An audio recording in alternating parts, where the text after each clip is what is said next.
I was miserable in my life. I didn't like waking up. I ain't have no purpose. I ain't know what I was supposed to be doing.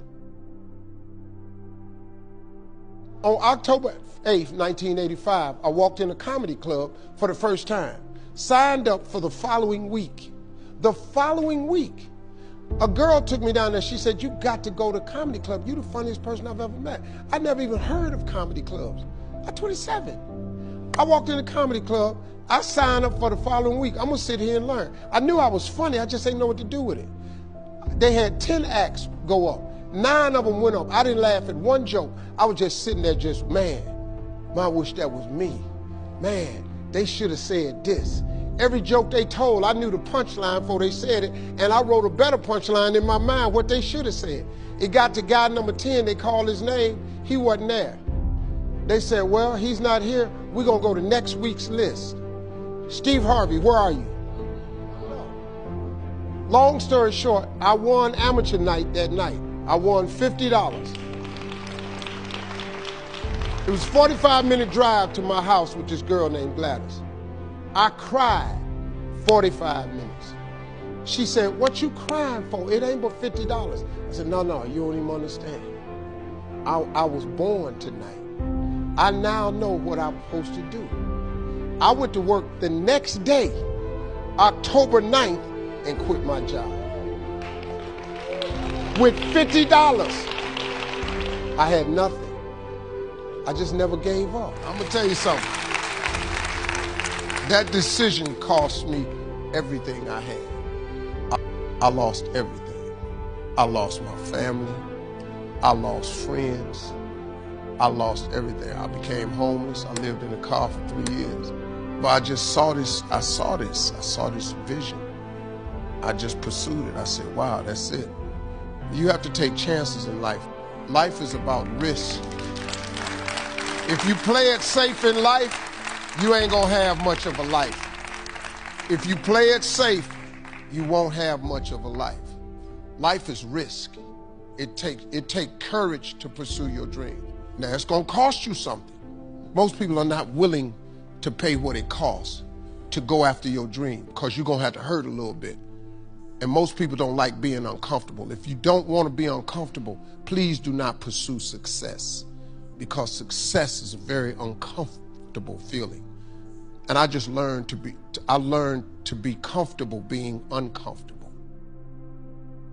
Life is hard. See, for every time you have a plan, a dream, an aspiration, or a goal, do you know what happens every time you have one of those? This thing comes along called life. It happens to everybody. Life has disappointment. It's got peaks and valleys.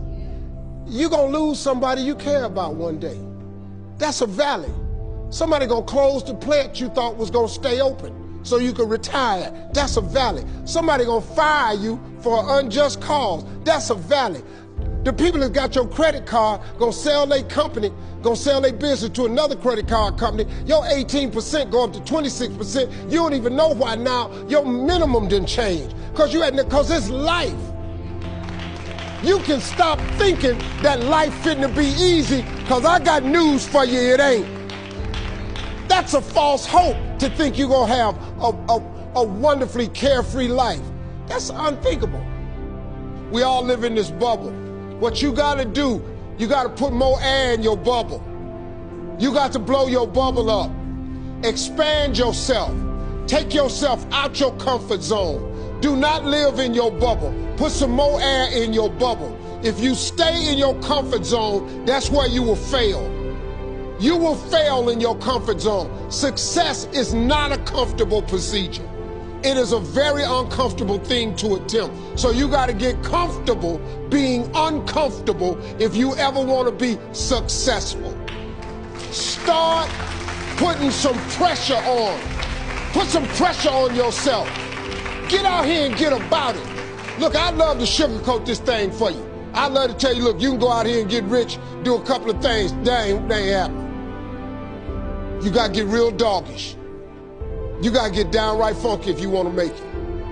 Now, like I was telling you before, if you want to be ordinary, you ain't even got to listen to me. Just go on about your business. If you think ordinary's cool, ain't no problem. It's some really, really wonderful, ordinary people. But if you are sitting in this room and you have extraordinary aspirations, then you're going to have to do extra. You put extra on top of ordinary and you come up with extraordinary. It's no other way. I'm sorry, but here's the fact. All of you have extraordinary capabilities, all of you.